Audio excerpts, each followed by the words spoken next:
Chapter 129, Prepare for War, Part 1. 19 days of protection period. 19 days before the end of the protection period, a new announcement echoed through the territory, waking everyone up. Announcement: the territory is hiring people to guard the territory and clear out monsters in the vicinity. Requirement: men or women aged 1850. Physical 30 or above. Overall potential C or above. Wages 100 cop a day. Benefits: 1 basic weapon every month. Free residency during the hiring period. Limitations: 0-70 people. Please submit your resume at the village center. They're hiring guards again, one man said, shaking his partner, who was holding their breakfast. This partner was also staring at the announcement and didn't have the energy to nag him. So many, he asked and looked at his friend. Are you going to join? Of course, the lives of guards are the best now. They also have the best benefits. However, there were still, understandably, quite a few cynical people. That's because the monsters are low level. Who knows what happens after the protection period? There were also a few voices mumbling that there would come a time when the enemies would become too much for them. By that time, wouldn't the guards be cannon fodder? However, these were a great minority of the population. The life in the territory was really good, especially after going through so much suffering. Most people couldn't help but be optimistic. I'll cross that bridge when I get there. Life was so precarious now. They ought to enjoy the benefits they could get now, rather than worry so much. There were also more who analyzed the advantages further. For example, a group of young people gathered for breakfast, discussing their next step. Rather than the risk, the opportunities are much higher, one said, and another one added. At the very least, those who join the guards have obviously risen in level. Whatever happens in the future, if you're strong, you can depend on yourself if you have the strength. His friend nodded in agreement. Yeah, you can think of it as training with guards. Similar conversations echoed across the territory, and several were already lining up at the village center, as if being first meant their chances were higher. Lining up, Lee asked his friend Joe, "Why do you think they're hiring so many guards?" Joe shrugged, "Maybe because there's more people in the territory." Makes sense, Lee said. After all, some bad apples are bound to mix in. There already are, Joe said, leaning down and whispering, very gossipy. There was a family who wanted to just leech off a kid, right? I think his name was Amos or something. They'll definitely sign him up without his consent. There's really a lot of slots this time, Lee said. After all, there were so few of them in the territory. This was basically half of the population, right? Joe paused for a moment and blinked, continuing to ponder. Maybe there's a beast tide coming soon. Those who heard all whipped their heads at him. Take it back. Stop. No one asked you. What if you have a crow's mouth, you jerk? Later. Althea looked down at the people lining up on the first floor with her arms crossed. Fufi was running around her legs, looking as if he was asking to play. She smiled, leaning down to pat the dog's furry head. Fufi squinted his eyes as if enjoying her ministrations, and she couldn't help but giggle. She also heard a soft chuckle next to her, and she shifted her head to look at him. It was Rowan, and he was there to make some reports regarding the hiring. "How's the training so far?" she asked Rowan, who immediately straightened his back as he answered. "The upgraded training you requested has been in full swing.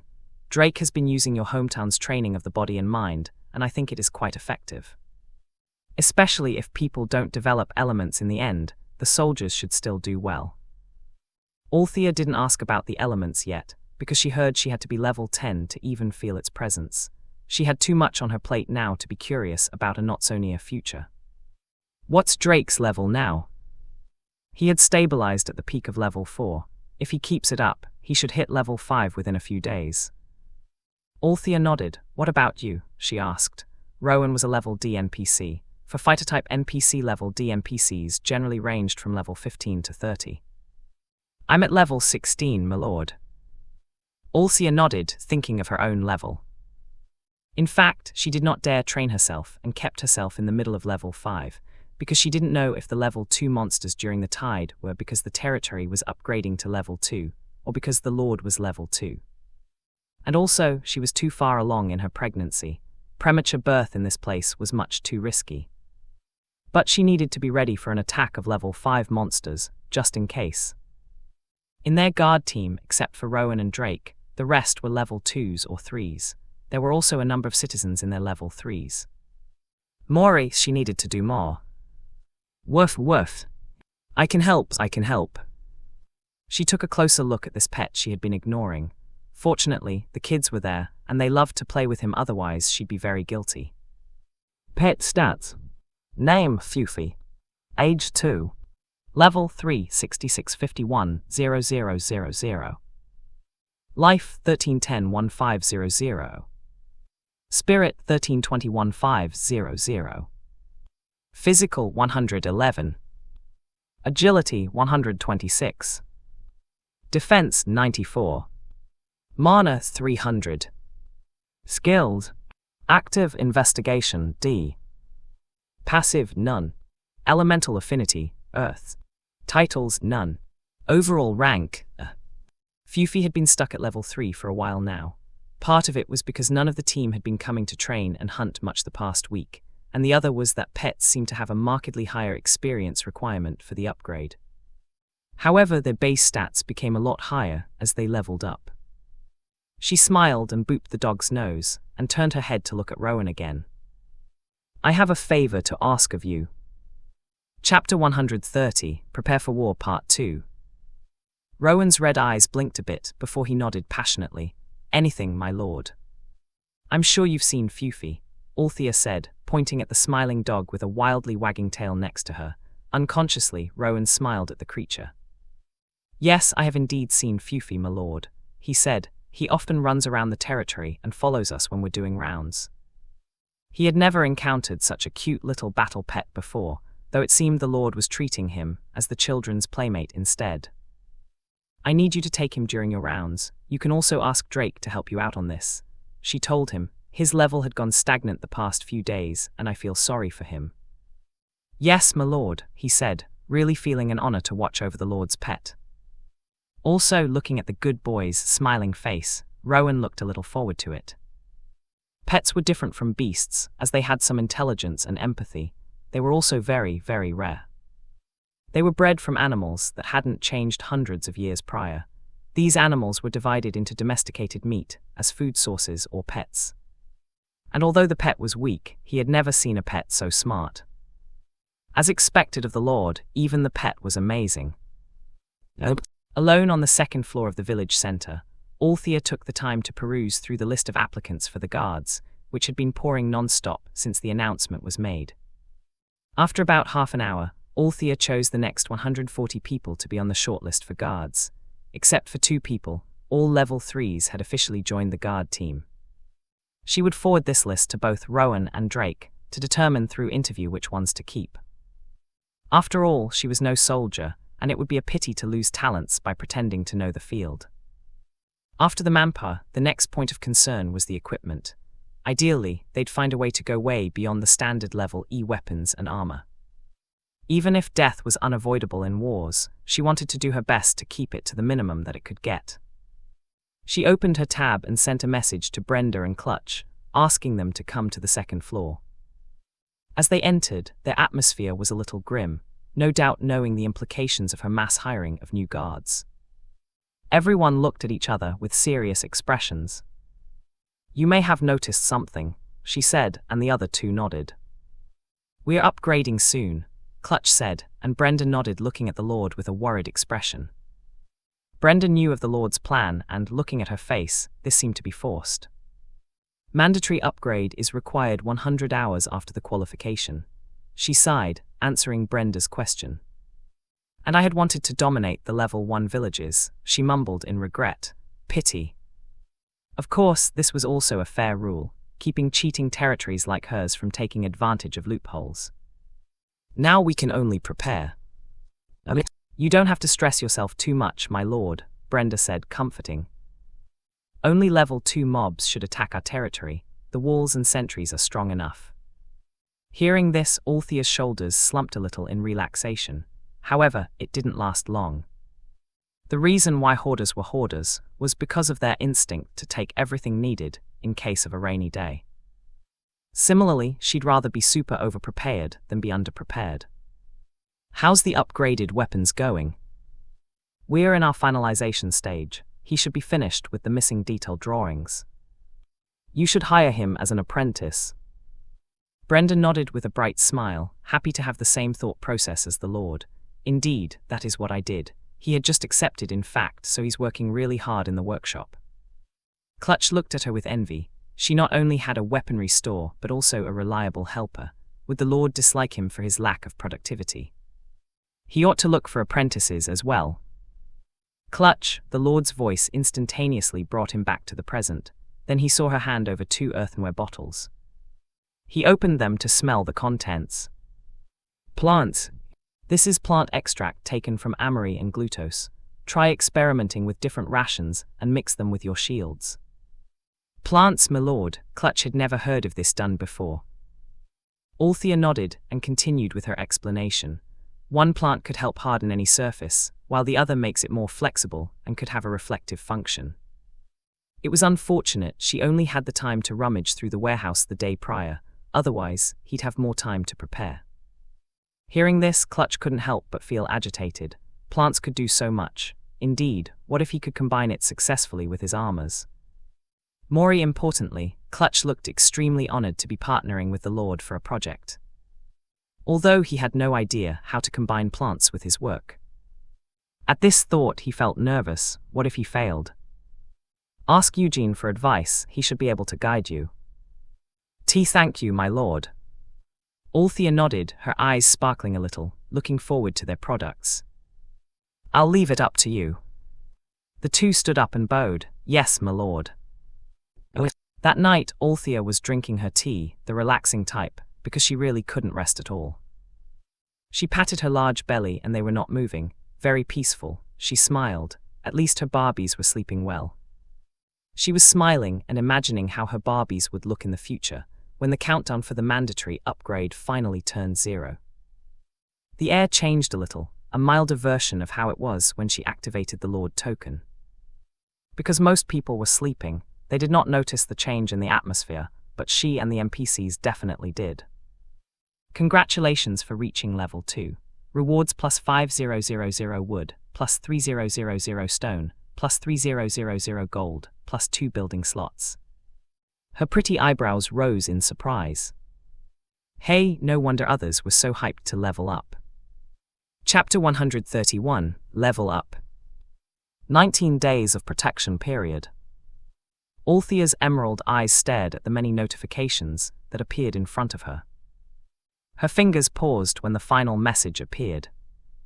Would you like to expand your wall to the edge? Yes, no. She blinked and thought for a while as she calculated the costs. Her dainty fingers moved and pressed the negative. No. It seemed that not every built edifice was unmovable. It was just that the gold requirement was not much lower than if she simply built from scratch. However, the resources needed were also pointedly lower. But this didn't matter now. Either way, she chose to defer any changes until the beast tide ended. After all, she not need such a large area, and more importantly, a smaller territory was an easier to defend territory. Territory stats. Status Level 2 Village. Area 3,142,000 square meters.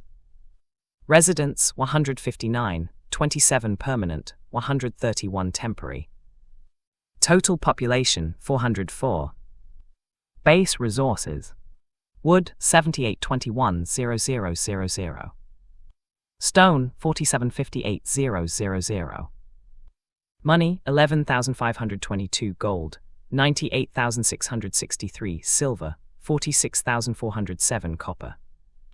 Reputation 50.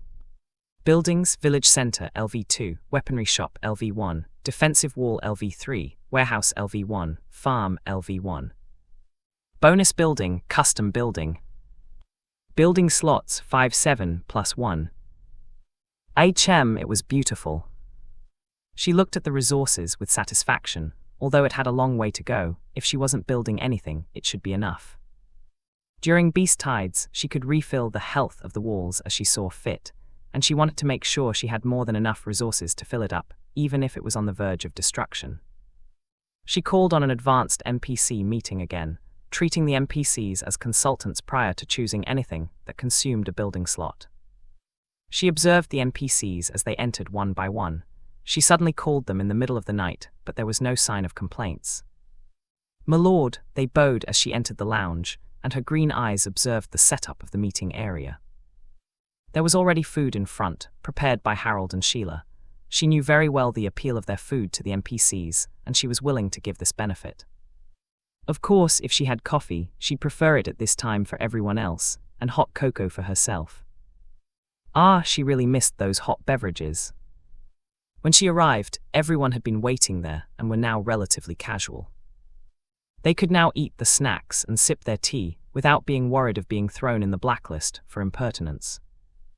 Through this, she would also get clearer ideas on what would sell well with the Aborigines. It was hitting many birds with one small act of kindness. "We had just upgraded," she told them. "I temporarily delayed the expansion until after the tide, but I will need your help to choose buildings." As she said so, she already opened the buildings tab. It was just that her peripheral vision couldn't help but catch Clutch's eager gaze, and she felt a little guilty. Althea had indeed considered an armory, but deferred again in case there were better options among the new buildings. She looked at the available buildings that were no longer grayed out.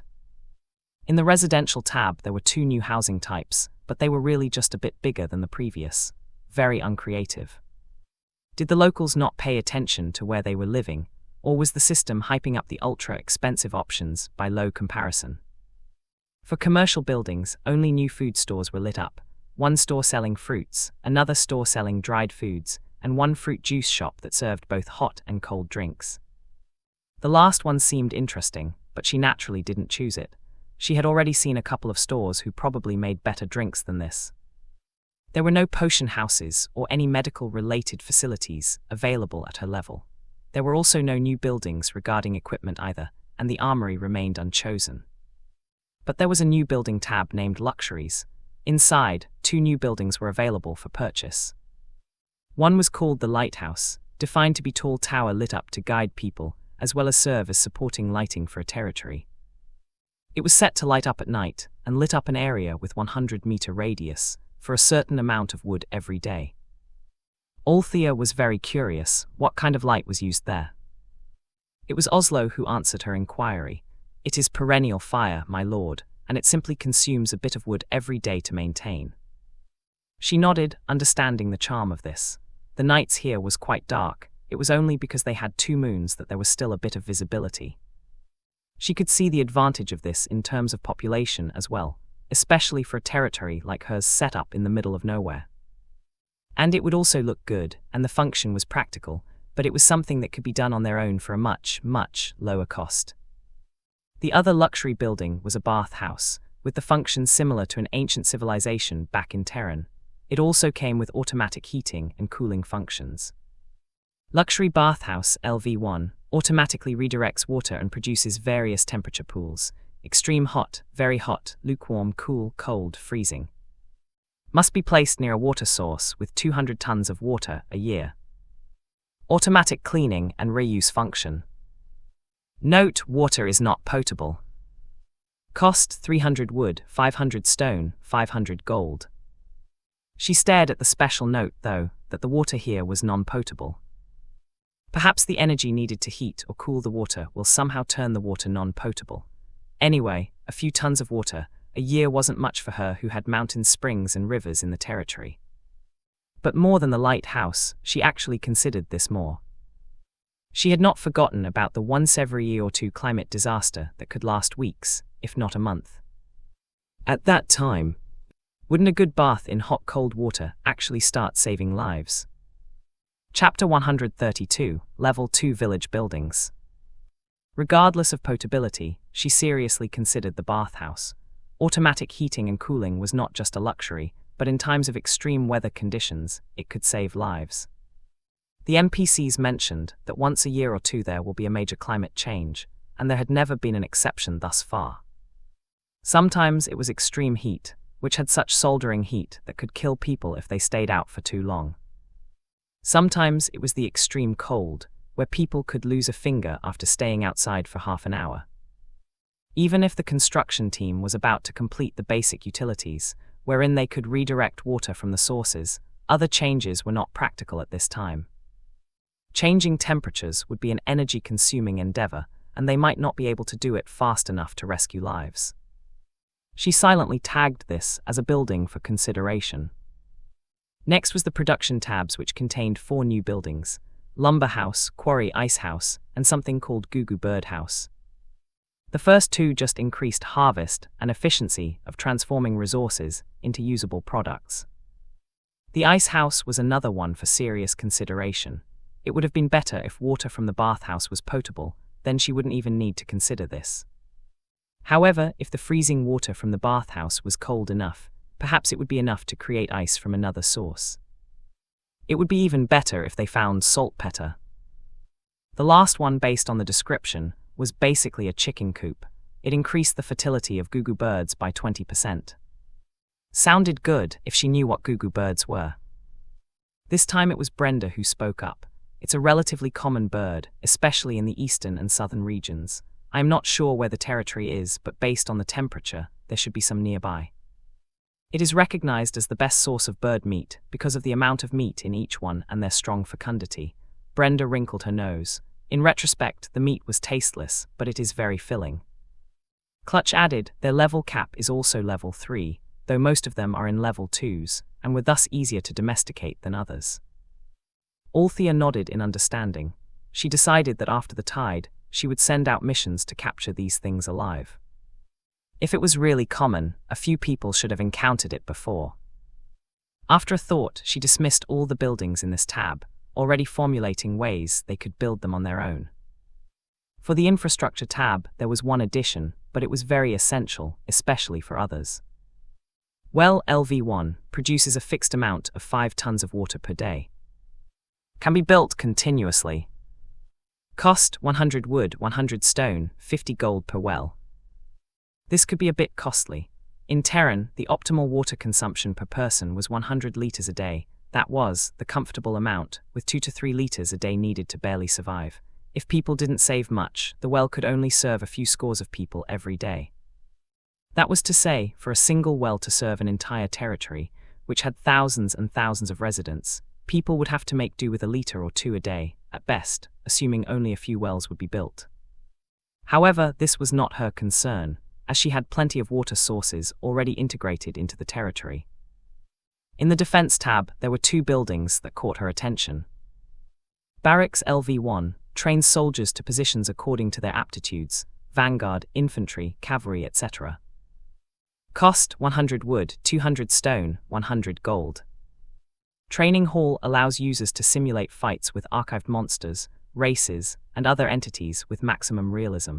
20–50% of experience from counterparts could be earned. Level 1, max level manifested, is level 5. Cost 100 wood, 200 stone, 500 gold. This was good, really, really good. Considering the hassle of going out to kill and only finding level 1s, which didn't give her any experience anymore, which was unfair, she'd rather train within the comforts of the territory. Well, it seemed like she would have to sacrifice a few good buildings. Oh, the armory as well. At this thought, she looked at Clutch. The armory is no longer possible, Clutch, I'm sorry. This alarmed Clutch and the others so much that they bowed by instinct. Don't apologize, Milrod, it's just a matter of convenience. After all, the mixture the Lord gave him with so much inspiration, an additional efficiency bonus, was only something very convenient for him. To think he made the Lord apologize for this, shame. Looking at the NPC who was about to cry, she raised both hands in surrender. Sure, okay, whatever you say. She then told them the buildings that she chose, as well as the reason why, and she received their admiring gazes. Looking at them like this, what do the Aborigine lords do with their building slots? Why were these people's standards so low? In any case, after adjourning the meeting, she finally went home to build the 2 buildings, the training hall and the bathhouse, quite excited as to how they would add to the territory. In the middle of the night, a series of announcements rang in everyone's ears, waking them up from slumber. The territory has been upgraded, all weapons and armors sold at 10% discount. All weapons and armors can be bought using contribution points at half the value. A beast tide is estimated to arrive in a few hours. Please defend the territory together. The contribution point system has now been activated. Contribution points, as territory-based currency, can be used to buy or rent property at a discounted price, can be used to purchase rights to use special buildings. As merit, in the future, certain contribution points will be required in addition to other qualifications for high-level jobs. Everyone could only stare blankly at the announcements. What is going on? Chapter 133, The Alarm is Ringing. To be honest, most of the people still hadn't entirely absorbed the announcements until the bell rang. And it rang loudly for a long time. This new bell was a percussion instrument located inside the sundial clock tower. It was made by Oslo, a metal elementalist, to the admiration of everyone in there.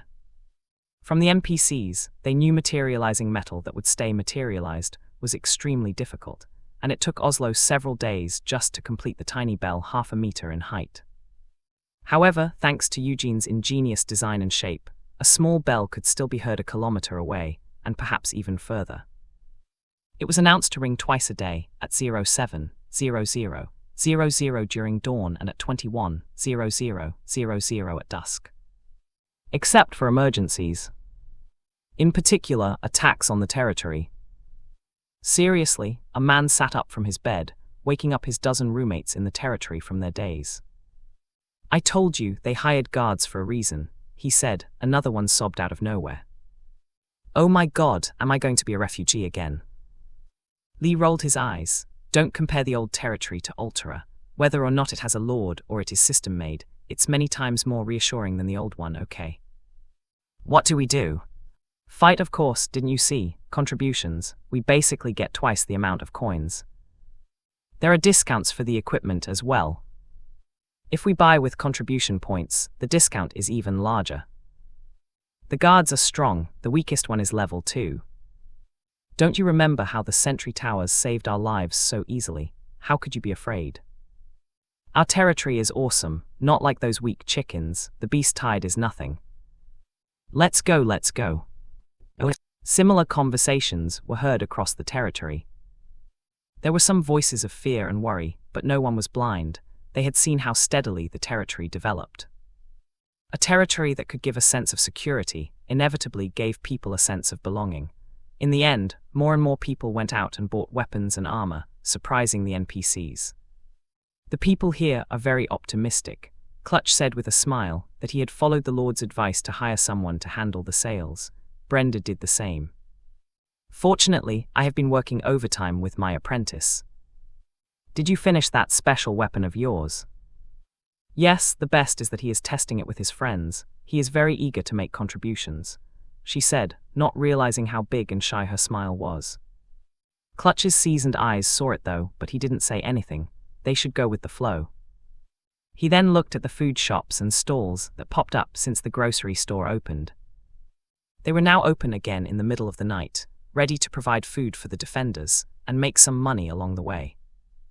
Unsurprisingly, they saw Oslo ambling about and eating something on a stick. "So fast. I love the food here, it's really nothing like I've seen before." As a level D architect with his background, he could be said to have seen a lot. But this place never failed to impress him, whether it was the beautiful, admirable and unique Lord, the talents that worked for her, the ideas they came up with, and the food. They were all so new that he had sworn to do his best so the Lord would keep hiring him. Brenda and Clutch saw his wistful expression and turned their heads to look at each other. They smiled. Because they were thinking of the same thing. On the other side of the territory, a group of young adults encircled a weapon, faces flushed from excitement. "This is it. The crossbow. Cool." A group of young men and women surrounded several weapons laid out on the table. There were 2 types of weapons, one was familiar from dramas, and the other not too much. "And what's that?" one said, pointing at the weapon as large as his hip. "That looks super cumbersome to carry." "That's a polybolo, very awesome," Troy said, proceeding to show his friends the cylinder drum and mechanism. He developed the crossbow first, but someone apparently went ahead of him. Fortunately, he still remembered the polybolo, also a pretty good ancient weapon. It had a quicker firing rate than the crossbow. But it was heavier and less powerful. So there was that. Whatever, they still did make crossbows, but it was no longer in his name, so they had to give up some share of the proceeds. His frenemy Fred scoffed at this. I heard you patented it in the village center. Aren't you guilty? Patenting through the village center, they said, was patenting it all over the world. That's why I'm using half of my future proceeds to charity, he scoffed back. You think this is still Terran? What charity? Their mutual friend, Lulu, rolled her eyes at these two man-children. Instead, she smiled at this cousin of hers with a bit of appreciation. But I didn't think you'd really learn how to make weapons so quickly. In Terran, this hobby of his was useless and had worried their parents very much. My master taught me well, Troy mumbled, cheeks tinted a beet red. Fred gaped at him before breaking to a loud cackle. Oh my, are you blushing? He said, you're like a kid. I'm not, you shut up, the brunette yelled at his redhead frenemy. Fred's mocking laughter did not stop as he recalled childhood memories. You were exactly like this with that freckle girl from 4th grade. It's not the same. Hey, although you look like you're the same age, you're so immature and she's like that hot secretary with a secret agent side job, right? Totally subject to housemen's fantasies, even with her scar. Isn't she an NPC? Another person asked, but the question offended Troy. So what? She's a real person. Fred, as always, couldn't help but utter a snide remark. Women like that like steady men, right? Not a manchild who has pictures of old weapons all over his bedroom wall. And a pause, really. Lulu massaged her temples and just took a crossbow and walked to the walls. She didn't have time for this nonsense. She had contributions to make. Chapter 134, The Beast Tide is Here. While everyone was rushing to make contributions, some NPCs had already done their part and were walking around to observe. They also wanted to see where they could help further. The 3 NPCs walked along the commercial street, though mostly along stalls, because most of the shops were still being renovated. They paused when they saw Sheila talking to someone, a young woman with dark blonde hair, in front of the building. The NPCs looked at each other. This was the Lord's person, after all, and they wondered if they could greet her. Would it bring trouble to the Lord if they did so? The 3 walked their original path and soon overheard some of their exchange.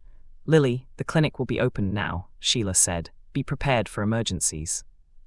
But It's okay, we know you were just in your first year of residency when things happened, but you're the best we have. Don't worry, we don't expect you to do things beyond your abilities. The young woman's shoulders slumped, knowing she didn't have much of a choice in this. Okay, Miss Sheila, she said, but please tell me what I need to improve as soon as you notice them. Sheila nodded encouragingly, but sighed internally. Like Harold, she had also hired a few people, but for the clinic itself, she only managed to find a student. Unfortunately, no legitimate doctors were in the territory now, and their student-nurse pair will have to do. It was around this time that they were approached by the Golden God, coined by his new fanbase in the territory, his shoulder-length golden hair shining even at night, his bright blue eyes charming their hearts out. I can't help but overhear your dilemmas, beautiful ladies, Oslo said with that shining smile of his. The 2 women blushed under his attention.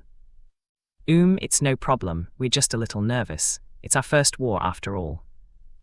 Oslo nodded in understanding, turning to look inside the store. May I see? Lily was a little reluctant, but Sheila knew where this man's loyalty was, so she nodded, leading him inside. As Oslo entered the door, he was met with a long counter, and behind it were rows and rows of cabinets filled with different types of medicines. He was impressed. With his sharp eyes, he saw the few specially marked bottles in a position above the counter. They had a different bottle than the others. What are those? They're special potions made by my boss. The Lord, a pharmacist. No doubt they're good, he really wanted to see their effects. He then turned to the bottles below it. What about these? Our people made according to my boss formula, not as good as the boss, but better than most. Brenda and Clutch had already stood beside Oslo at this time. Your boss is amazing. Oslo studied the bottles and gave out his assessment, particularly those produced by other people. In fact, these potions are generally okay. He told them, very patient. You can just increase your production, do some first aid, and things will be fine. The 2 girls nodded, taking it to heart. Lily especially, who would brag to her roommates that the Golden God talked to her. At this time, the guard team had already lined up along the inside walls. The 100 guards lined up in clusters of 5, facing the gates. Although they still had no uniforms, their formation was enough to show they'd received some training. In front of them were 2 handsome men and a fluffy dog with a perennially smiling face. There were also about a dozen strong men on the side. Some were scared, while some were looking forward to it. The walls were fully lit up with torches. Usually only every 20 meters or so were lit, but today there was twice the number, making the walls look even more majestic under the 2 moons. The leader, Drake, stared at his shoulders with his sharp eyes. A lot of the new recruits were shaking. They had only been able to train with them for a day. It was no wonder they were a bit scared. Drake walked in front of the most obvious recruit, a 20-year-old lad with a level A potential. He was shaking and his eyes shifty, as if looking for an escape.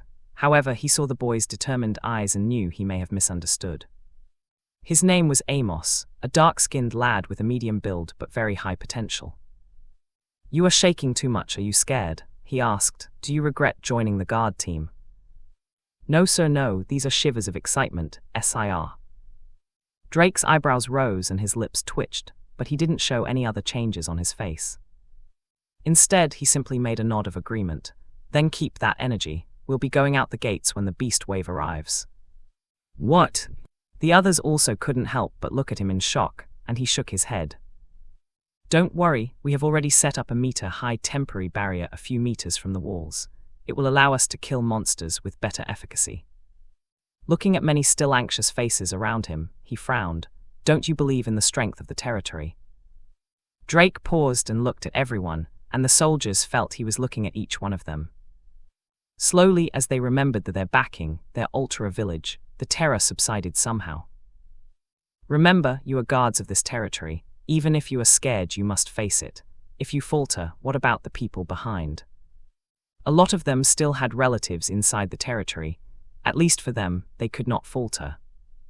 Not to mention, half of these guards had come from fallen territories. They appreciated what they had a lot more, and thus wanted to protect it with more intensity than others. "Are you going to man up and be steady, soldiers?" "Sire, yes, sire." Satisfied with the renewed atmosphere, Drake and Rowan turned to the gate. "Let's go." They went out and saw a temporary wall about 2 or 3 meters parallel from the main wall. The walls enclosed after dozens of meters on both sides, giving them at least 100 meters of workspace. The dozen men who were with them were in charge of maintaining the temporary walls. It was a dangerous job, and none of them were below level 2. They were also among the shortlist in the previous interviews. If they did well here, they would be promoted to guards themselves. There was also a temporary barracks located next to the interior wall. The 5 groups will be divided into 2, taking 1-hour shifts, and the guards would also be divided to 2. The guards were settling in position when Fufy's forever wagging tail stopped wagging, tensed, and he started growling in a direction. They looked at each other when they noticed, but they didn't have time to ask, as they soon felt the ground shake. Whipping their heads to the horizon, they soon saw a foreboding wave of darkness entering their line of sights.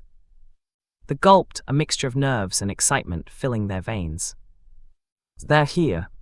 Chapter 135, Defenders. The soldiers and citizens stood above the territory's formidable walls, gazing out. Everyone could feel the trembling of the ground becoming more and more intense. Their narrowed eyes watched closely as the shadows of the creatures began to take form. The waves surrounded the territory, but somehow they always knew the location of the openings, focusing much of their forces there. The beast came and attacked all around the territory, but most of the force focused around the gates. According to the NPCs, it had always been like this. At least 80% of monsters were likely to attack the area by the gate, because they were the more vulnerable parts of the walls. As such, the strategy was to focus their forces on the gates. As for the rest of the areas, the sentry towers could theoretically handle the rest.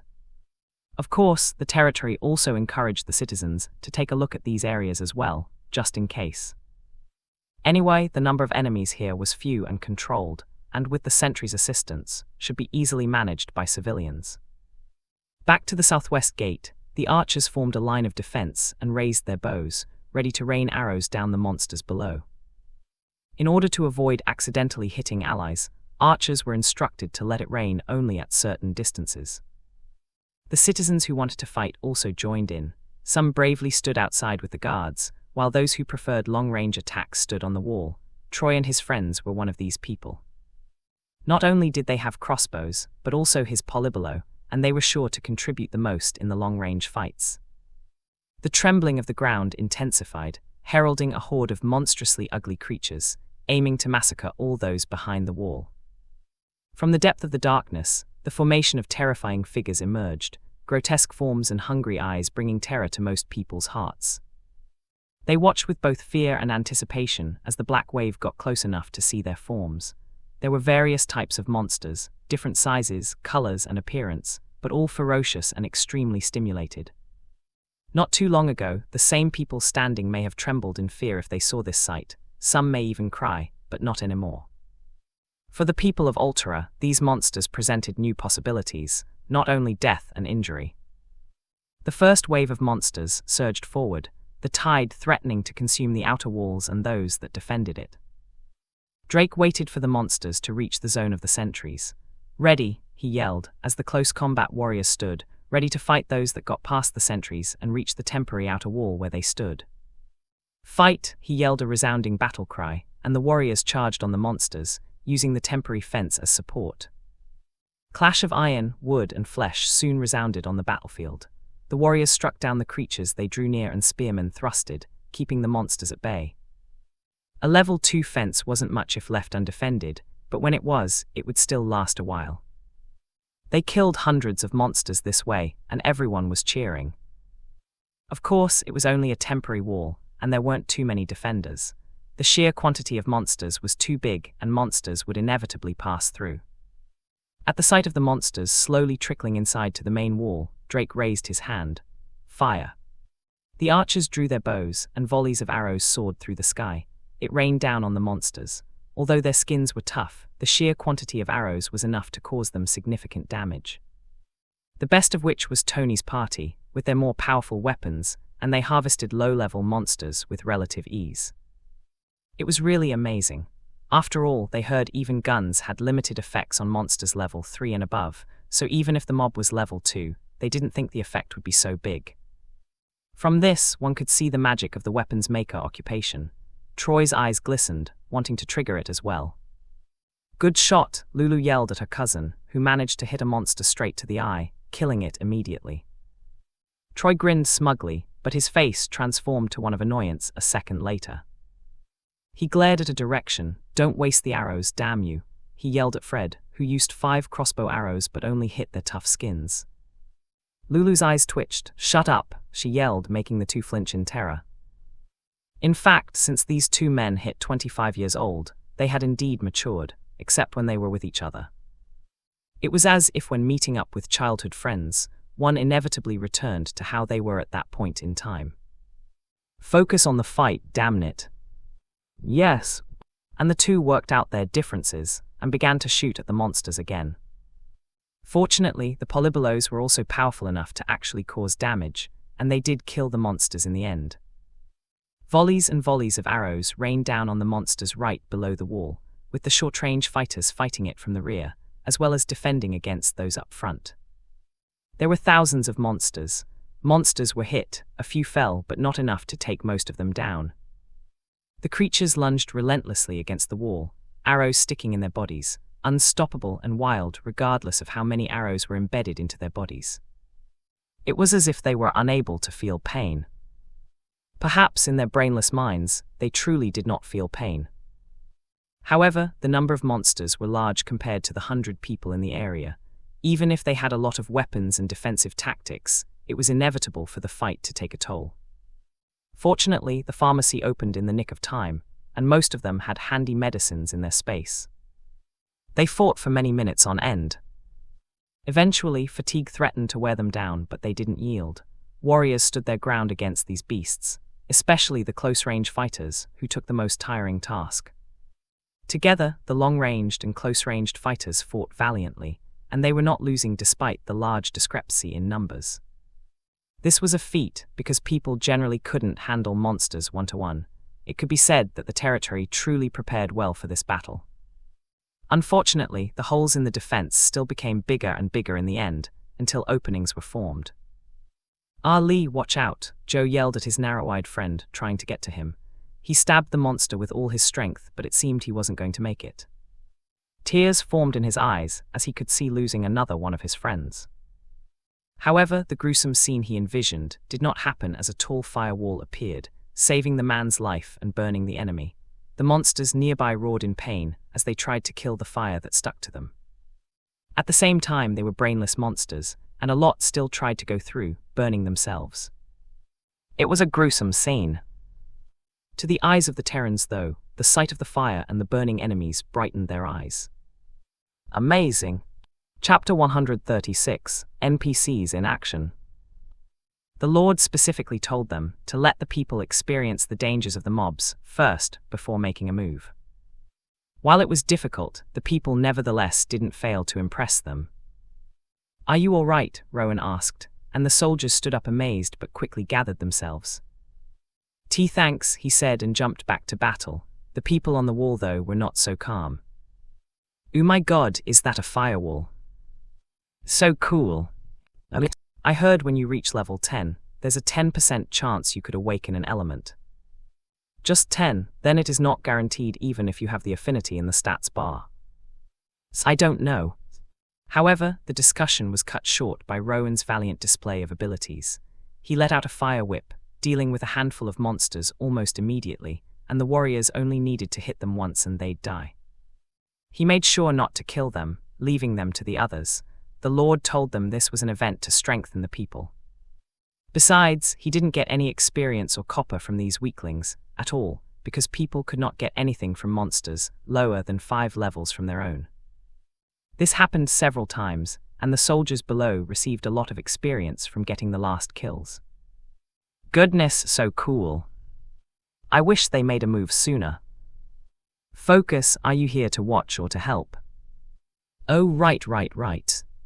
They continued shooting their arrows, with the logistics team ensuring they never ran out of them. However, sometime later, quite a few archers couldn't help but freeze midway, watching the battle below. A gasp, metal spikes. Oslo the architect. So handsome, a girl swooned, but not before firing her shots with decent accuracy, of course. I want to reach level 10. Then you better kill more monsters. Monsters fell one by one, cries of fury, twisted forms loitering the ground. This display of the two elementals inspired everyone's fighting spirit to the maximum. Seeing the killing spree of the two NPCs, they even started to worry that nothing would be left for them to kill. Baron Smith was throwing heavy stones from his space to the monsters that were scratching the walls. He and his team had brought in a number of boulders to assist. After all, no matter how rich, you sometimes couldn't buy talent. Baron was one of the types with no body coordination, no matter how much he practiced. He looked at his cousins Angelo and Jesse. Angelo was already in the guard team, killing several monsters every few minutes, while Jesse was shooting with a very good hit rate. Cassie and her grandma, on the other hand, were working overtime in their kitchen, making easy-to-eat foods and snacks to sell at cost price to the people in the front line. Mathilda was assisting Sheila and her new assistant, Lily, in preparing everything they could to assist the wounded. At this time, there was a new face that joined them. It was a graceful woman looking to be in her 20s. They didn't have any idea who she was and what she was doing there until she introduced herself. "I'm an NPC that has just been hired a few moments ago. My name is Betty, and I'm a D-level healer." "A healer?" The women brightened at this and grinned at each other, quickly running to both sides of the new NPC, startling her, and then quickly dragging her to help. Overall, everyone did what they could for the territory, even those far within the walls. Gru was one of these people. He walked to his backyard to check on the yam he was breeding. It was all he knew how to do, and with his age, it was all he could do.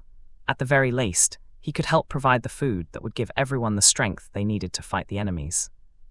He looked at the grafted plants and saw they were doing well. He added a few more experiments, doing what he could.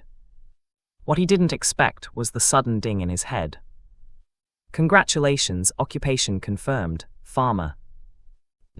While major activities was happening in the southwest gate, the eastern gate was minimally guarded in contrast. Althea stood on the walls of the eastern gate. She had given the order that she would handle the gate herself, with them following after settling the other gate, much to the aghast of the others. She had checked the map, and she saw that at least 70% of the monsters were heading to the southwest gate, a little over 10% to the eastern gate, and the rest attacking the rest of the walls. To assist her, the eastern gate had extra 2 sentry towers right by the gates for extra force. There was also a temporary construction outside this gate, albeit much smaller and condensed, made by Oslo with his earth ability. Instead of a wall, there were platforms of different heights, but accessible to each other. She could jump over to them from the gate as she needed, jumping to and fro to capture as much as she could.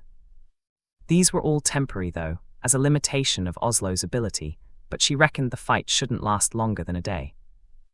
Althea had stopped herself from leveling up before, and she was now hungry for experience. As for her pregnancy, she had asked the new NPC healer to add a small buff in her body for protection, and she also prepared a lot of medicines just in case. Anyway, one of the 2 NPCs will be joining her after increasing the momentum on the other gate. More importantly, it was very rare to encounter so many level 2s and 3s. She needed them to finally level up and thus focused on them, ignoring the others. Stats. Name Althea Witt. Age 25. Level 5 3901 5000. Life 800. Spirit 800 minus 5% plus 50. Physical 145 minus 5% plus 40. Agility 147 minus 20% plus 10. Defense 94 plus 94. Mana 800. Physical potential B. Mental potential. Skills: active elementary appraisal D, perfect aim D, quick shot D. Passive none. Elemental affinity wood, water, earths. Occupation pharmacist, archer. Titles: Lord of Althea Village. Overall rank S. Current status gestating, 2 life forms weakened state. Equipment: head none. Ears none. Body leather jacket, cotton undergarments plus 2 defense. Synthetic vest plus 3 defense. Rainbow silk undergarments A, plus 80 defense plus 10 agility plus 50 spirit. Arms arm brace plus 1 defense. Legs leather pants plus 2 defense. Hands Bellagio bow B plus 40 80k. Leather gloves plus 1 defense. Feet leather boots plus 2 defense plus 0 agility. Using her precise skill and strong weapon, she hit every critical shot, killing many monsters in a minute. Anyway, it was very rare to encounter so many level 2s and 3s, so she was bent on focusing on them. Plus 50 experience, plus 50 copper. Plus 70 experience, plus 70 copper. Plus 50 experience, plus 50 copper. Plus 50 experience, plus 50 copper. If people were to see the sight, they would admire her not only for her strength, but also for her beauty that seemed untinctured by the mess. And indeed, it was what caught 2 mysterious pairs of eyes. Chapter 137, The Battle at the Eastern Gate. 19 days of protection period. The pair of eyes belonged similar-looking men with tanned skin and light-colored hair, quite handsome with their large builds and chiseled features. At the moment, though, the men's eyes were fixed upward, eyes locked on the gorgeous woman jumping from platform to platform. She was pulling her arrows, hitting the targets with grace and accuracy. They couldn't help but admire how effortless she was moving across the small plateaus. As she shifted, her striking eyes were focused on the targets at hand, with her hands drawing a slender bow with a unique sheen. With practiced movements, she notched an arrow and released it, sending it straight to the head of a level 2 monster, killing it with 1 shot. It was a fascinating sight. And then they realize, very belatedly, that the woman was pregnant. Very, very pregnant. "Are you seeing this, uncle?" Helios, the younger one with slightly longer and wavy hair, whipped his head to his uncle, whose eyes never left the woman at all. The duo had gone to this gate because they had wanted to assist the territory in a low-key way, away from most of the bustle at the other gate. The 2 of them had entered the territory through the eastern gate a few days prior, They were one of the few who had understood its existence, as most of the others didn't even know they had an eastern gate. They didn't expect that there was someone else so far in front of them. Even if they did, it was definitely not what they had expected to see when they got here. HMN, Hugo, the taller man with a slightly larger build and crew-cut hair, nodded, eyes widening a little when the woman slipped a little, but managed to regain her balance a second later. Very skilled, he said very succinctly, and his nephew nodded in agreement. Hugo's parents had him very late in life, and instead of his brother, his nephew who was 5 years younger was more like his sibling. Hugo had hit level 4 just before entering the territory, and Helios was at the latter part of level 3. They considered themselves pretty strong, and that they should be able to assist in the handling of the mob here with the help of the sentries, but they found out they could not compare to a pregnant woman. It was both emasculating and amazing. However, they weren't stupid enough to think the woman was invincible and did not need help. Hugo nudged his nephew forward as he himself sauntered to the battlefield. "Miss, do you need help?" Helios asked, and he couldn't help but gape at the beautiful woman when she turned her head to them, meeting her deep emerald eyes. Hugo felt embarrassed and patted his shoulder. "Don't you see she's busy? Just do it." The two of them took out their arrows, hitting the monsters with precision not much inferior to hers. When their arrows were gone, they shifted to their close-range weapons, with Helios waving his wooden sword and Hugo with his spear. They jumped to the mob of level 1s, as Althea had been taking care specifically of level 2s alone. They were valiant and skilled, obviously practiced. Althea's eyebrows raised as she spared the two a look.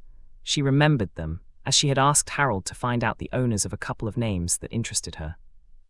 These two were the strongest people other than herself, the NPCs and Drake.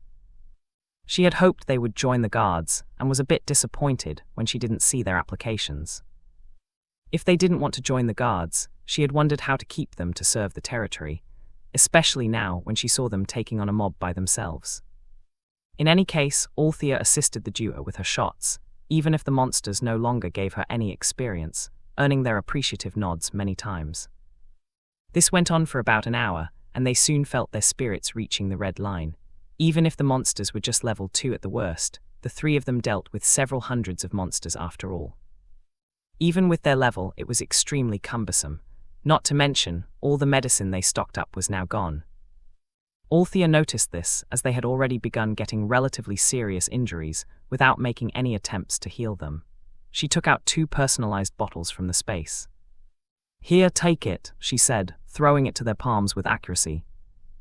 "Thanks," Helios said, surprised, while Hugo looked at her deeply, before looking down at the bottle. They didn't think any further as they were still surrounded, breaking the lid and consuming all the bottle's contents. Almost immediately, their bleeding stopped, and they could feel a good portion of their health and spirit had recovered. "What?"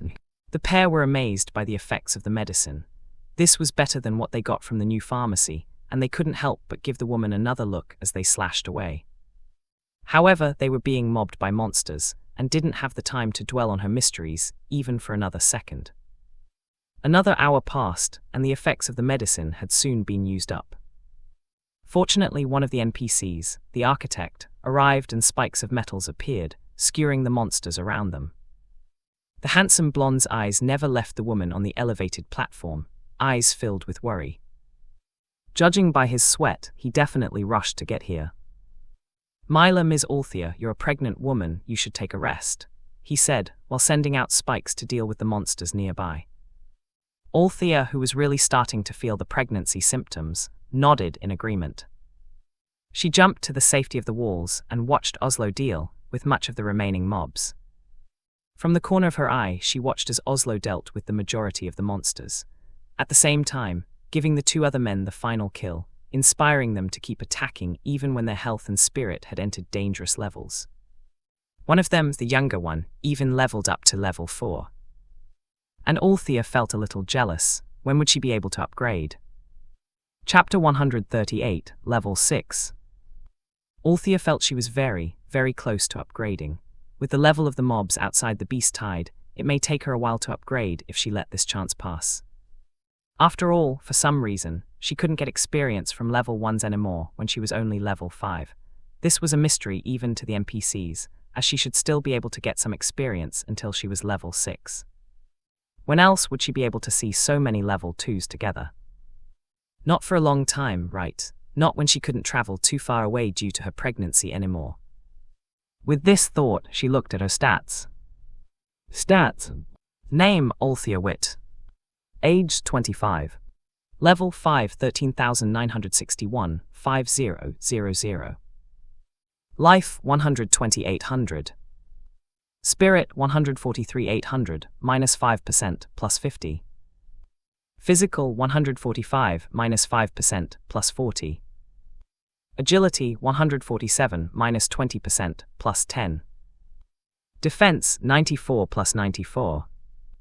Mana, 800. Physical potential, B. Mental potential.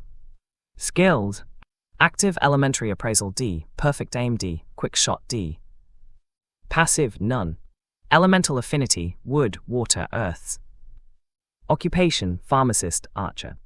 Titles, Lord of Altera Village, Elder in Plant and Pharmaceutical Studies. Overall rank, S. Current status, gestating, 2 life forms, weakened state.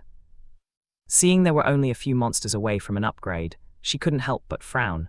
It would be such a pity not to take advantage of this. So how could she not? Althea rested on the battlement for a moment as she wiped off the grime and sweat off her face and neck. At the very least, she gave herself a moment of respite as she took all the remaining medicines she had and ate all the special effects food from Cook. As she rested, her green eyes watched the battle below with great interest. At the back of her head, though, she was closely watching the recovery of her health and mana, eager to join the fight. A few minutes later, she stood up again. Just a bit more, she mused. She decided to push herself a little further. With a huff and a little prayer, she went to the edge of the battlement, taking out the Bellagio again. Plus 50 experience, plus 50 coins. Plus 50 experience, plus 50 coins. Plus 50 experience, plus 50 coins. Plus 50 experience, plus 50 coins. Ms. Althea, Oslo exclaimed, worried, and he immediately ran to her, ready to defend. But Althea herself was very high level compared to the mob. Combined with her powerful weapon and recovered mana, she went on a killing spree. Plus 50 experience, plus 50 coins. Plus 50 experience, plus 50 coins. Plus 50 experience, plus 50 coins. Plus 50 experience, plus 50 coins. One final shot passed through a monster's brain, and her eyes sparkled.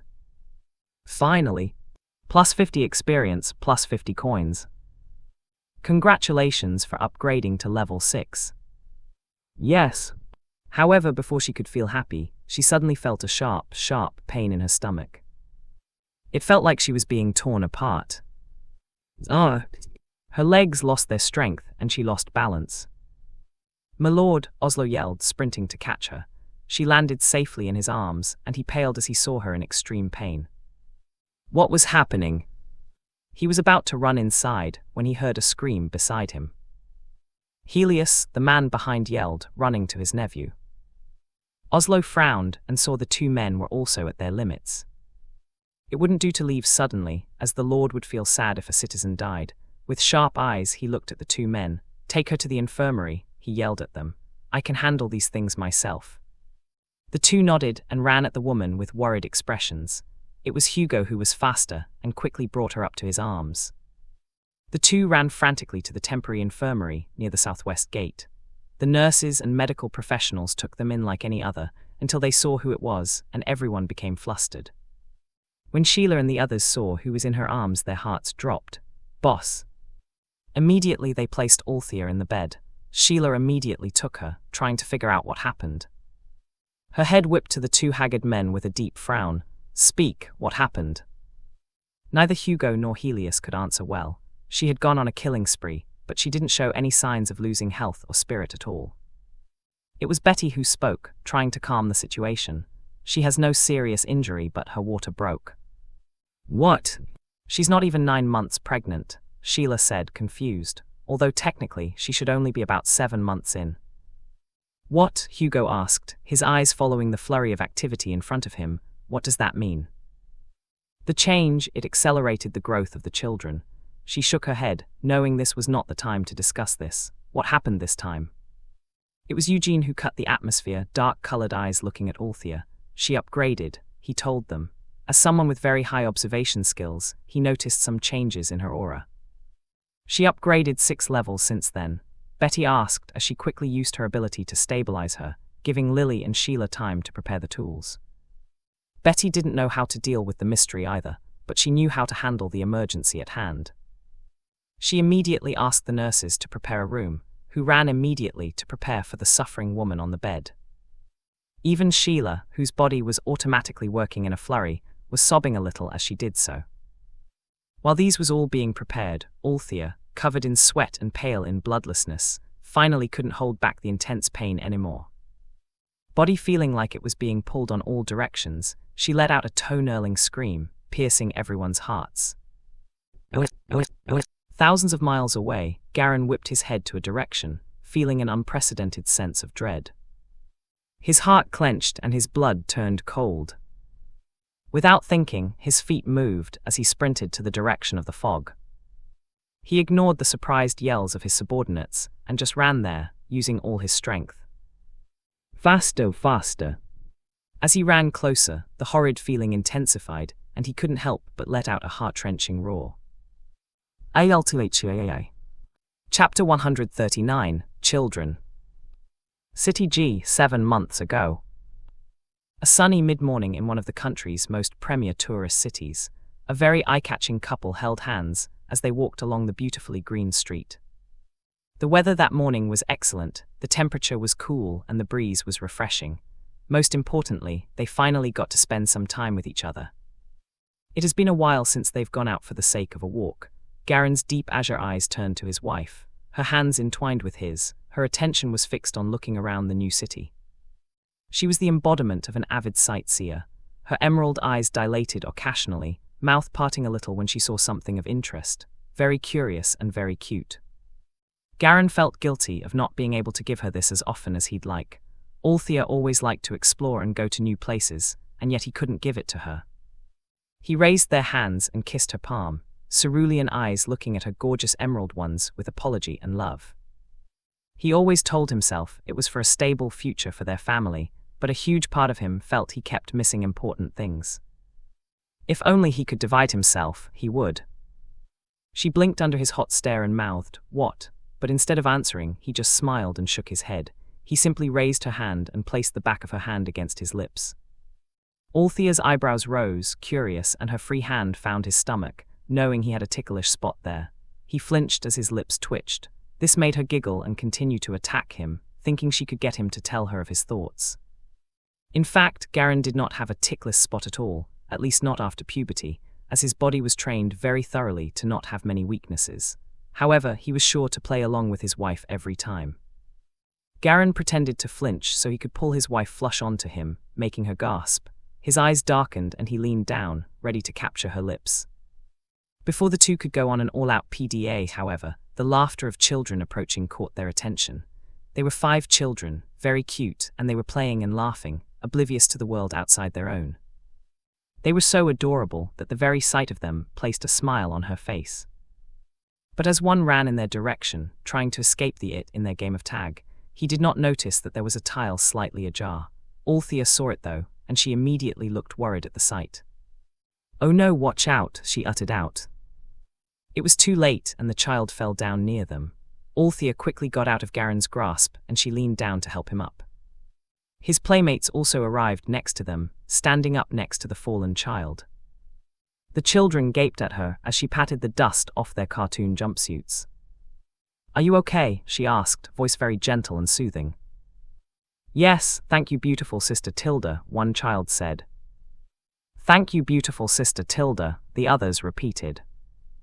She giggled and they blushed, scurrying off with their small feet after saying another milky thanks.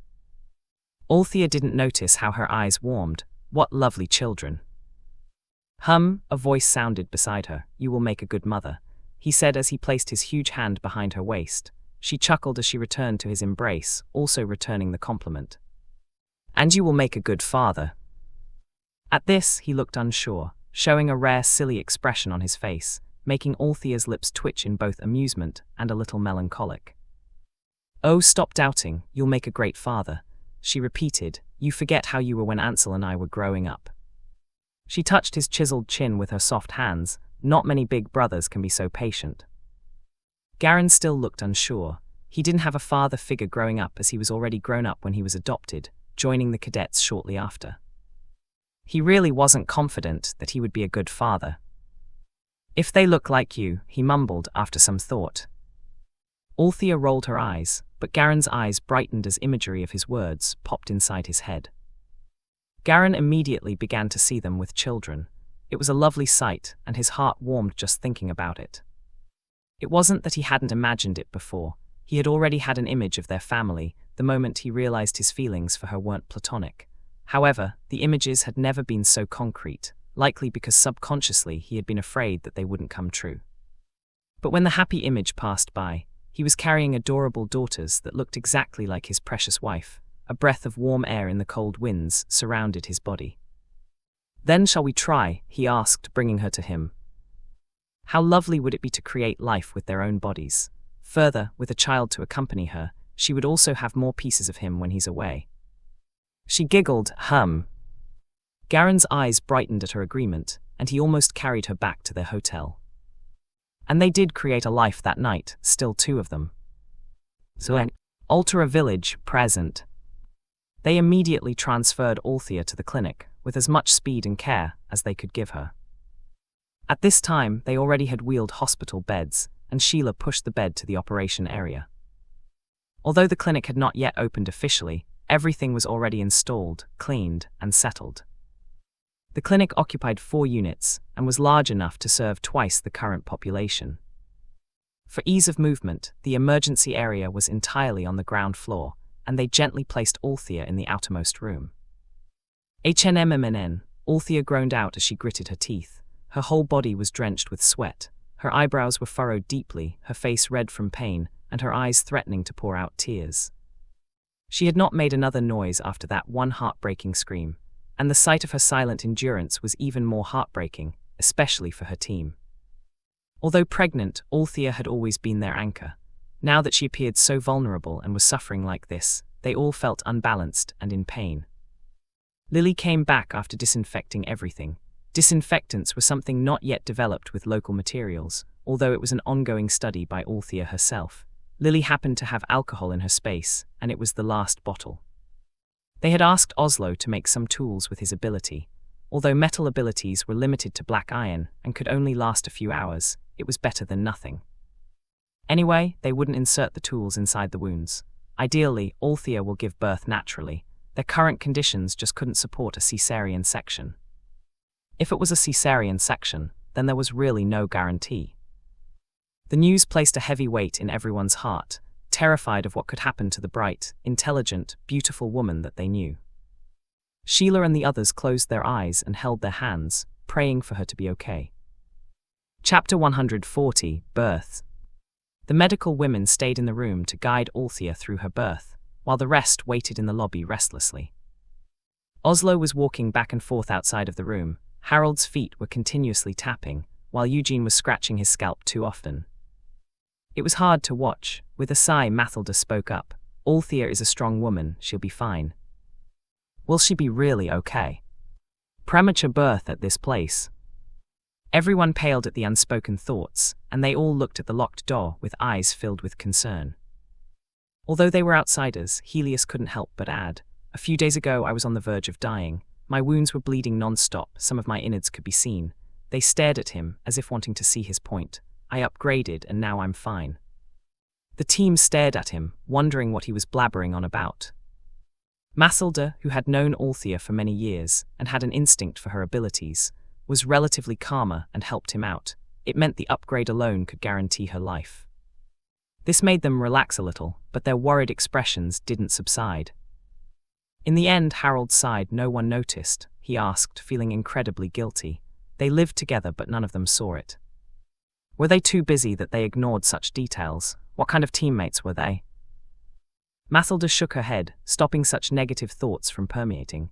"The stomach doesn't change much after the 8th month, don't blame yourself." Silence echoed along the waiting room. The only sound they could hear were the murmurs and hums inside the room. They would also occasionally hear Sheila's reassuring voice, followed by Althea's pained groans. It took many hours of silent tension before they heard Althea's desperate cries again. Each tone gritted in their hearts, and the women felt teary. Palpable unease occupied the air, and they could only pray as they listened to the intense suffering going on inside. Fortunately, it didn't last long because they could soon hear a baby's cry. Then came another. But they still did not breathe. It was only when Sheila came out of the room very sweaty and bloody, but with a relieved smile on her face. Both mother and children are okay. A wave of relief and happiness flowed in the room, and they simultaneously heaved the breath they had been unconsciously holding back. Finally, Althea was taken out of the operating room a few minutes later, to one of the private rooms. The people immediately converged to see, but when they saw Althea was asleep, they did not bother her. However, they couldn't help but take a look at the Barbies. The two Barbies were wrapped in the comfortable baby clothes Althea took a while back. They had prepared it for this day, they just didn't think it would be so early. They were gorgeous Barbies, plump and white. Their eyes were large and wise, and their smiles were infectious. They didn't have the usual wrinkled face of newborns, and looked incredibly beautiful from the get-go. It was as if they had been completely nourished in the womb. Betty said they might be able to see already. Pretty, Maya said, and little Theo nodded in agreement. Harold had only brought the two children in the past hour or so, not wanting them to suffer too long with them. Daddy, Daddy, are they my new brothers and sisters? Harold patted the children's head with a smile. The two children grinned and ran back to the bed, watching the Barbie's every movement with apt fascination. One baby, the boy, blowed a saliva bubble, and it popped a few seconds than it normally would. This was enough to impress the children. Wow, Maya said, awed, then she turned to the other baby who was giving her a toothless smile. Hey, she laughed at me. Whoa, so cutie. The innocence of the children let them let out a breath of relief, and they looked at each other. After so long, they finally found smiles on their faces. Sometime later, after seeing the situation stabilize, neither uncle nor nephew could stay. They politely said goodbye to the others. Are you sure you won't stay? I'm cooking a celebratory dinner tonight, Harold said as he accompanied them out the door. The pair looked at each other and smiled, but shook their heads in the end. They were not so thick-skinned as to join such a tight-knit party on such an intimate occasion. Well, thank you, we owed you. We didn't do much, we only took her in because she and Oslo saved our lives and did our jobs. Harold nodded, well, if you need anything, just knock on our doors. Thanks. On the other side, Althea was moved to one of the two private rooms of the clinic. Seeing her peacefully asleep, the team took turns holding the children. They just couldn't stop staring. How could children be so beautiful like angels the moment they were born? As she carried one of the children, Sheila couldn't help but recall the mysteries from earlier. Now that she had regained some calm, she had finally remembered these issues. She turned to the NPCs, especially Betty. Does this happen all the time? I mean, pregnant women's gestation period shortening due to upgrades. Betty was taken aback at the question and shook her head. Of course not. Although not unheard of, it's quite rare. In the town I lived in, I only heard of it happening once. In my knowledge, it wasn't to this degree either. At most, just 1 or 2 months advanced. Betty told them. There were rumors that they simply got pregnant before marriage. The Terrans looked at Betty in curiosity. Then can you tell us more? Yes, because it was such a rare case, it was studied by experts. She said, carefully remembering what she knew. It was found that certain children growing up during upgrades could absorb energy, ether. How does it affect Althea? Had Althea not been pregnant, her upgrade would be even more pronounced.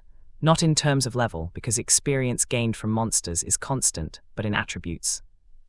Her physical improvement could have been stronger. Sheila voiced out a bit shocked. You must know that although Althea never told them of the attribute she got, the fact that she was so much stronger than them meant that she was getting higher attributes for the same level.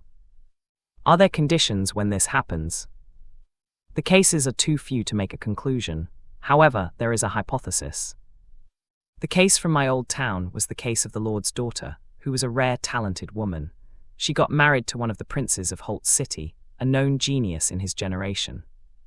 They were quite famous as top talents of their generation. she said, so it could be related to this. Hence, the consensus was that this probably happens when both parents have excellent genes. She paused, looking at their lord's first companions before her eyes shifted to two of the most angelic little Barbies she had ever seen. She was very curious. "May I ask," she began, "who's the father?" Chapter 141, An Inch Closer. Aberdeen City, 19 years ago. He had just gone back from work when the 11-year-old Garen was met with a chubby brown-haired boy. In his hand was a pink paper bag, and inside it was a stuffed toy to accompany that small dog stuffed toy of hers. Plushies should be big enough to be hugged, he thought, and she ought to have a much larger one than the old one that could fit in her small pocket. Because of the gift, he took overtime work and took even more time to buy it, so he was a few hours late in getting back than usual. He ran home excitedly afterward, looking forward to his angel's smiling face. "Garen, Garen, big news." The boy ran to him with his usual energy, but this time he was frowning and looked a little sad. "Garen, Althea is gone," the little chubby boy Beanie said, looking at him with pity, but his pitiful look soon turned to fear. What do you mean?" Garen grabbed Bean's shoulder, unconsciously pressing to the bone. The younger boy's eyes flinched in pain, squeaking, She got adopted just today." "What?" The younger boy flinched, startled. Well, actually the parents seemed decent. Garen's dark face did not subside. Poor little Bean didn't know how to escape safely from this guy's claws. Garen's breath was heavy, unsure how to absorb this sudden fact. He whipped his head and glared at the innocent Bean. What happened? Scared, poor Bean's young mind just told him to tell everything he had seen. Althea was crying, looking for you everywhere. He gulped and almost screamed when he saw Garen's face getting darker and darker. The principal tried to pull her somewhere else, but she was crying so miserably that the visiting couple saw her. They found her lovely, and it broke their hearts to see her crying. It happened that the couple was looking for someone to adopt. Garen looked at him, and he continued telling him what he knew. Pitiful little Bean gulped again in nervousness. "They promised her tea, that if she behaved well you would come see her. That's all I know." Bean took a deep breath after finishing, and tried to reassure this wild beast of a friend. They looked very sincere. Garen frowned and clenched his fist. It wasn't that he didn't want her to find a good family, but he was angry he wasn't there when she found one. He wasn't even able to say goodbye to her. He still had so much candy saved up to give her little by little for fear she'd ruin her teeth. He turned to Bean. "Did you get their address?" "Not exactly, but the headmistress should have it." Garen frowned and turned, his feet automatically taking him to the headmistress. Then suddenly he felt extreme pain in his body, so extreme that his legs gave way, and he fell strongly face first on the floor. He didn't even feel the pain from the fall. The sudden grip on his heart felt so much more painful. "Oi, Garen, what's wrong with you?" A few minutes later, every news outlet would report that a terrorist attack happened in a certain children's mall, killing hundreds of people, most of whom were children. Present. Garen glared at the fog in front of him, thinking that it was the obstacles that had kept her from Althea back then. He finally reached the fog and entered again, but came back out where he entered a moment later. He frowned but continued doing so anyway, over and over again. For the nth time, he stepped out exactly where he came in. His fists clench, heart heavy and depressed. He wouldn't be so helpless again, would he? In fact, he hadn't found that terrorist group yet, even after all these years. That group of bastards took joy in forcing terror into people's hearts, destroying worlds, ruining people's lives. He almost lost his world back then, and he could still remember the despair that he felt. Althea was said to be the only one to survive in that area, and miraculously only a part of her back received some burns. It was just that even if it was relatively lucky, a wound was a wound, pain was pain, and it broke his heart regardless. He could still remember her pale, bloodied face when he saw her at the hospital, even at this moment. Althea still had that damned scar on her back. It was a large scar that extended from her lower back to her hip. Every time he saw it, his determination to get rid of all scum strengthened. At the same time, he was reminded that he had to be so strong, no one could stop him from seeing her again. He would protect her from any sort of harm, he had vowed back then, and he had indeed protected her well, especially after she couldn't get adopted afterward. This was because both the adoptive parents died in the accident, and she was tagged unlucky because of it. She was called a jinx, turned into an outcast, and was bullied when he was at work. He tried bringing her to work, but it didn't always work, and he often lost his job because of it. This was primarily because working at his young age was illegal, and bringing her to work highlighted that fact. Other than him and Beanie, she didn't have any friends. She focused much of her affection on plants, obsessed, to the point of poisoning herself trying to explore their world. So no matter how beautiful a child she was, no one dared to adopt her until many years later. While it was a good thing for him in the end, he couldn't help but feel unfair to her. His Althea was so good, no one had the right to reject her, it could only be the other way around. And now, Garen held his chest where his constricting heart was. He could feel that something happened to her again, and this time nothing could stop him. His sharp cerulean eyes glared at the mysterious cloud in front of him. He would not lose, not this time. For the nth time, he tried entering the ominous cloud again, to no avail. "Boss, what's going on?" It was Gil and a few others. They were tasked to follow the boss and help him with whatever he suddenly had to deal with. One could imagine their shock to see their usual cool and composed captain suddenly turning pale and terrified, darting in the direction of the cloud. But when he suddenly yelled sister-in-law's name, things suddenly made sense. Only Althea could break all the walls around the captain, making him forget everything else. Garen, drenched in sweat, just stared at them for a moment before shaking his head.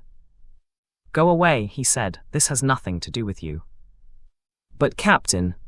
Vanessa stepped forward looking gentle. "Captain, please have some water, Garen raised his right hand and a spear of ice appeared.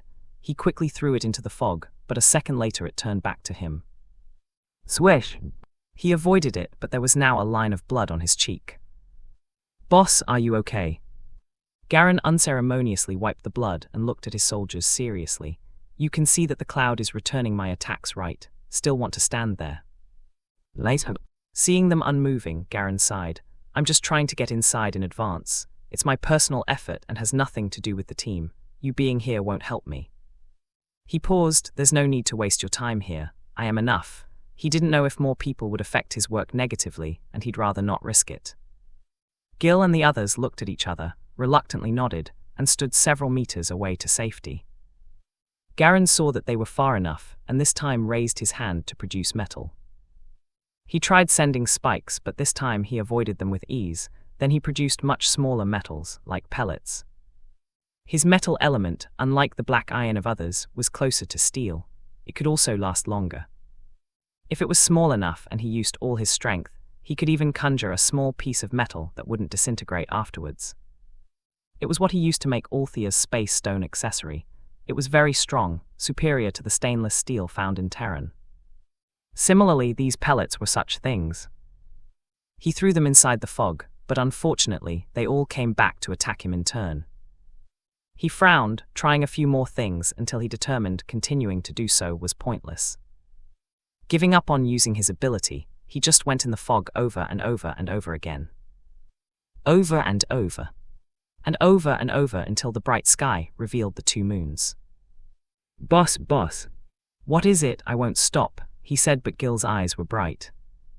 That's not what I meant, boss. He raised an eyebrow. Gil grinned. We counted. After hundreds of tries, you last a little longer inside than before. It was only a few seconds, but after so many times, they could finally notice it to count. Garen's blue eyes brightened, and he whipped his head to the cloud. He smiled at this realization and a bit of hope, his plummeting spirit rising a bit.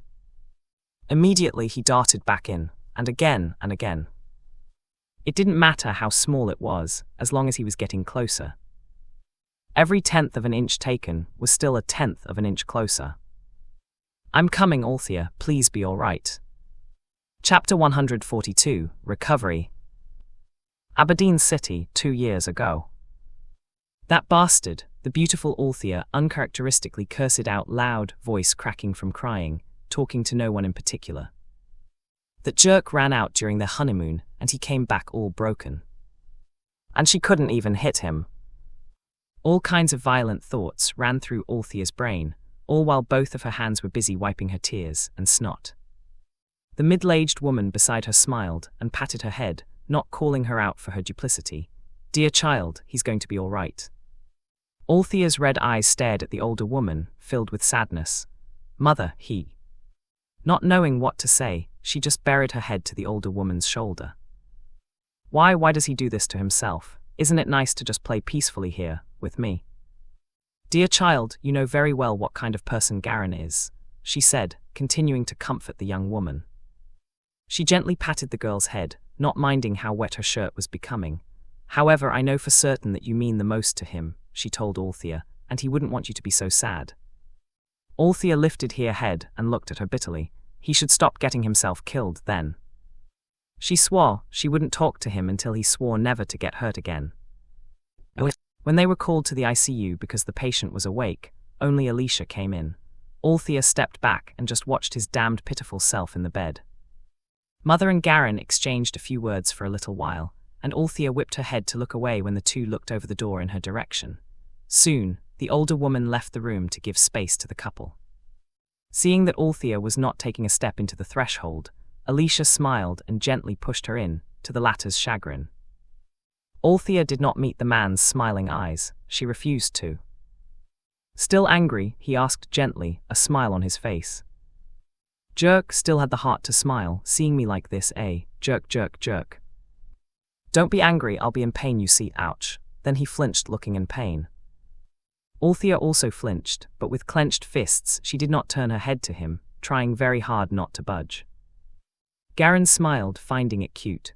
He watched with fond eyes as she just sat on the chair with arms crossed, not looking at him at all. He could stare at her pout all day long. However, he worried that the anger would affect her health, so he did not do so in the end. "I'm sorry, wife," he said very sincerely. "You've been wronged." She whipped her head to glare at him. "You're obviously the one in pain." Garen struggled to extend his hand. It looked laborious to do, but he did not put it down until she took it. Althea really couldn't bear his struggle, so she succumbed and did as he wanted. He tightened his grip on her, at least as tight as his current strength allowed. "I know, but my pain saddens you so. I had promised not to hurt you when I asked you to marry me. Now I'm making you cry," he whispered. His deep baritone voice now with a hint of coarseness. "I'm sorry." "HMPH, you're indeed a liar," she said, trying to keep the tears at bay. Her eyes ended up on his bandaged upper torso. She didn't see it herself because the initial treatments wasn't in this hospital, but she heard it was so bad that his innards were exposed. "You were injured so badly, Your husband has a very strong body, you should know." Garen had wanted to soften the atmosphere with an innuendo. He even chuckled at the sight of her snot. "Don't laugh," she scolded. "Why do you keep treating this as a joke?" She felt extremely annoyed. "See if I get injured like you instead." Unexpectedly, his eyes turned red as she uttered these words, looking absolutely livid. "Stop, don't say it," he bellowed, shocking her soul out. Althea froze, not expecting such a strong reaction. "Garen," she choked, startled by his violent reaction. She saw him struggling with something, as if shaking in fear. Althea was too young at the time and didn't remember most of the events. How could she know the impact of those words? Alarm from the machine blared and her eyes widened. She quickly pressed the emergency button. "Nurse, nurse." A group of doctors and nurses rushed into the room, and she was led out of the room. She watched as they pulled him out of the ICU and to the operating room. Althea shivered as she stood blankly in front of the operating room, showing signs of hyperventilation. Alicia ran to her, embracing her as soon as she was in arm's reach. "What happened?" I'm not sure." It was around this time that another person stepped next to them. It was Gil, and he had been mopping around in silence all this time. "Sister-in-law, it was my fault. I was careless and he saved me. Don't get mad at him." It's not your fault, Gil," she said weakly, still confused. "It was me who seemed to have said something that stimulated him." At the memory, she soon entered another flurry of panic. Her breathing became irregular, and the tears started to flow up even more. Alicia held her tighter and patted her back, trying to calm her down. "What did you say?" Althea looked passively and just told her their last conversation. Mother just patted her hand, unaware of the reason for the strong stimulation, but surprisingly it was Gil who spoke regarding it. "I may know this," he said, making the two women turn their heads to him.